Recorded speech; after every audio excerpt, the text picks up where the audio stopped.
त्या रामभक्तांचा विचार राहिला बाजूला आणि रामाच्या नावावर राजकारण करण्याचं काम आज त्या ठिकाणी भाजप आणि RSS यांनी सुरुवात केलेली आहे.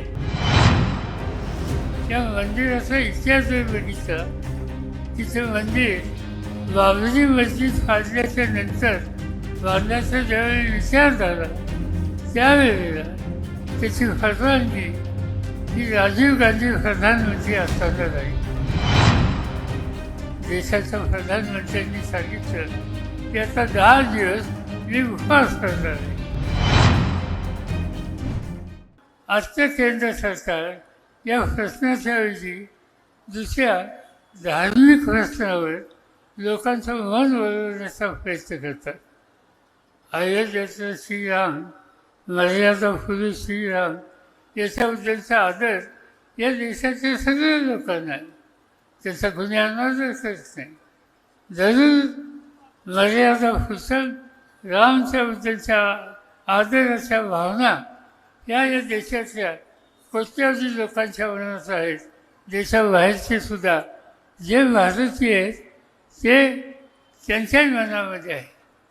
पण आज काय दिसतं, आज लोकांचे प्रश्न हे बाजूला ठेवायचे आणि मंदिरच्या ठिकाणी उभा करायला कोणाचा विरोध नाही. खरं सांगायचं म्हणजे या मंदिराचा इतिहास जर बघितला, तिचं मंदिर बाबरी मस्जिद फाडल्याच्या नंतर बांधण्याचा ज्यावेळी विचार झाला त्यावेळेला त्याची परवानगी ही राजीव गांधी प्रधानमंत्री असताना झाली. त्याला शिलान्यास हा जो झाला तो राजीव गांधींच्या कालखंडामध्ये शिलान्यास झाला. नंतरच्या काळामध्ये काही लोक कोर्टामध्ये गेले आणि कोर्टामध्ये ती केस अनेक वर्ष चालली आणि आत्ता अलीकडं त्या केसचा निकाल लागला आणि मंदिर बांधायला जवळच्या जागेत कोर्टाने मान्यता दिली आणि त्याचं काम सुरू करण्याचा विचार हा या ठिकाणी आलेला आहे. आता ही पार्श्वभूमी असताना आणि हे मंदिर व्हावं याच्यासाठी देशाच्या कानाकोपऱ्यातले लोक जे काय आपल्याकडनं योगदान देता येईल ते द्यायचं काम करतात. पण त्या रामभक्तांचा विचार राहिला बाजूला आणि रामाच्या नावावर राजकारण करण्याचं काम आज त्या ठिकाणी भाजप आणि RSS यांनी सुरुवात केलेली आहे. ही गोष्ट आपण गांभीर्याने घेतली पाहिजे. मी याच्यामध्ये काही अधिक बोलून आपल्या सगळ्यांचा वेळ घेऊ इच्छित नाही. पण आज धर्माच्या नावावर, मंदिराच्या नावावर समाजामध्ये एक प्रकारचं अंतर कसं निर्माण करता येईल हा दृष्टिकोन राज्यकर्त्यांचा आहे. राज्यकर्ते या देशाचा जो उपाशी शेतकरी आहे, मजूर आहे, कष्टकरी आहे त्याच्यासाठी प्रयत्न करत नाही. काल देशाच्या प्रधानमंत्र्यांनी सांगितलं की आता 10 दिवस मी उपवास करणार आहे रामाच्यासाठी. रामाची त्यांची श्रद्धा त्याचा मी आदर करतो.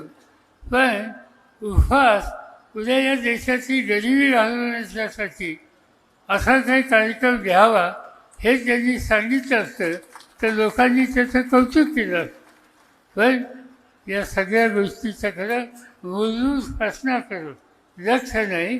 लक्ष या धार्मिक प्रश्नावर मूलभूत समस्या याच्यापासून लोकांना बाजूला करणं हेच काम आज या ठिकाणी या देशात सुरू झालं आहे.